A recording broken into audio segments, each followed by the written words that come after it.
भरत भाई, आपको दूसरी बार एनसीपी के शहर अध्यक्ष पद मिला है, क्या कहेंगे इसका? पहले तो हमारे आदरणीय डिप्टी सीएम अजित दादा पवार साहब और प्रदेश अध्यक्ष सुनील तटकरे साहब, उनका तहे दिल से धन्यवाद करता हूं, जिन्होंने मुझ पे भरोसा करके फिर से उल्लासनगर शहर की जवाबदारी दी है पार्टी के जिला अध्यक्ष बना के।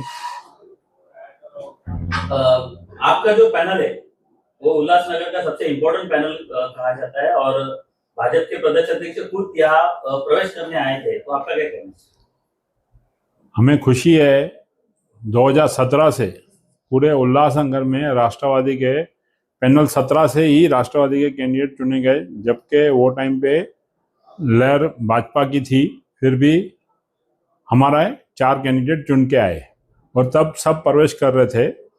उसके बावजूद हमने अपने पैनल में राष्ट्रवादी के 4 नगर से चुन के आए और आज हमें खुशी है कि खुद प्रदेश अध्यक्ष है हमारे पैनल से जो चुने हुए कैंडिडेट है उनको प्रवेश करा रहे हैं।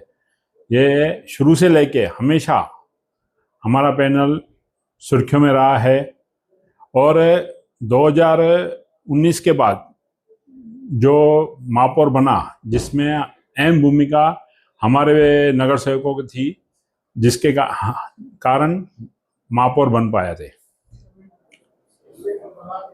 एक्चुअल वो जो नगर सेवक थे, उन्होंने जब से एनसीपी पार्टी में 2 पार्ट हुए थे, एक आदरणीय शरद चंद्र पवार साहब का और दूसरा आदरणीय अजित पवार गुट का, तब से वो 2 नगर सेवक ने वहीं पे रुके शरद पवार साहब के पक्ष में रहे, तो उसके बाद वो हमसे कभी जुड़े नहीं है।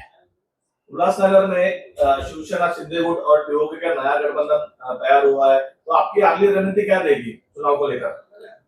देखिए, अभी पद आया है, अभी हम सब पदाधिकारियों के साथ, कार्यकर्ताओं के साथ बैठकर पूरे उल्लासनगर की समीक्षा करेंगे, क्या परिस्थिति है, वो हिसाब से हम निर्णय लेंगे। अजित दादा पवार ने आपको 25 करोड़ का फंड दिया था, उसमें जो विकास हुआ उसके लिए विलंब हुआ, ऐसा आरोप किया जा रहा है, लेकिन विलंब के कारण क्या थे?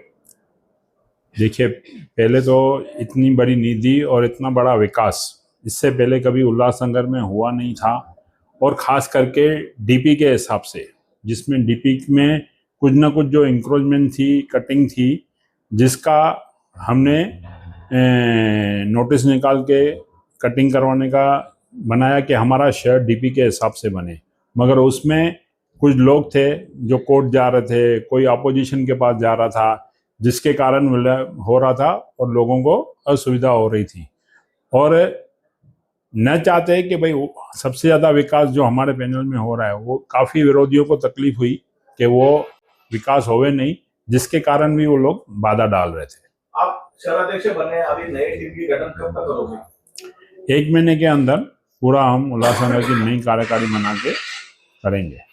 ये जो आपका जो वर्चस्व है कैंप 5 में, तो इस बार महापालिका के चुनाव में आपके फैमिली से कितने उम्मीदवार उतरने वाले?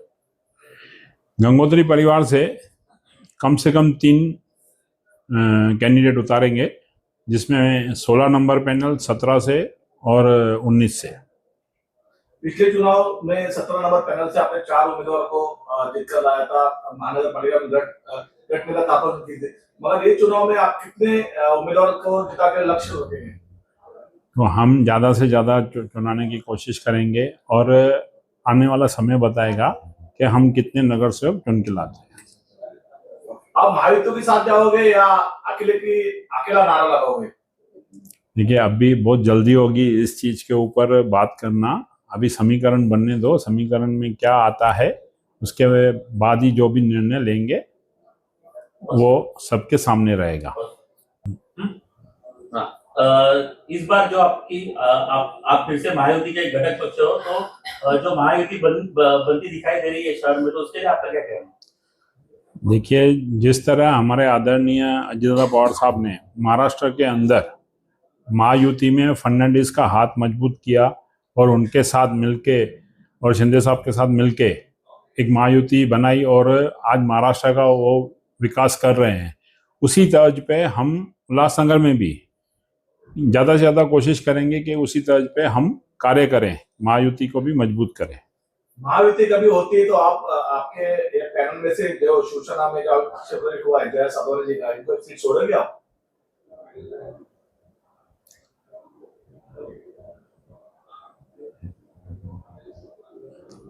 अभी बहुत जल्दी होगी बात करने की। हम जो निर्णय होगा वो आपको वो टाइम ही समय पे बताएंगे। आपके पक्ष के, आपके पैनल के जो बगाड़ी जी थे उन्होंने भाजपा में प्रवेश किया है, तो आपका किस तरीके से आप इस प्रवेश को देखते हो? ये हमें खुशी है, हर एक लोकतंत्र है, लोकतंत्र में कोई किधर भी जा सकता है। और जब से हमारे पक्ष में राष्ट्रवादी कांग्रेस पार्टी में 2 पार्ट बने, एक आदरणीय शरद पवार साहब का और एक आदरणीय अजित पवार का, तब से वो हमारे साथ है ही नहीं, तो हम उसको क्यों तवज्जो देवे। पार्टी और वोट बढ़ाने के लिए आपकी रणनीति क्या रहेगी?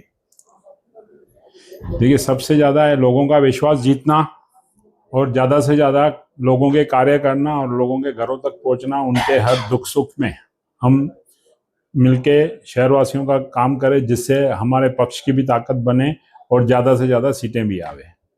शहर की ताज़ा तरी खबरों के लिए हमारे YouTube चैनल को सब्सक्राइब करें। अगर वीडियो अच्छी लगी हो तो लाइक और शेयर करें।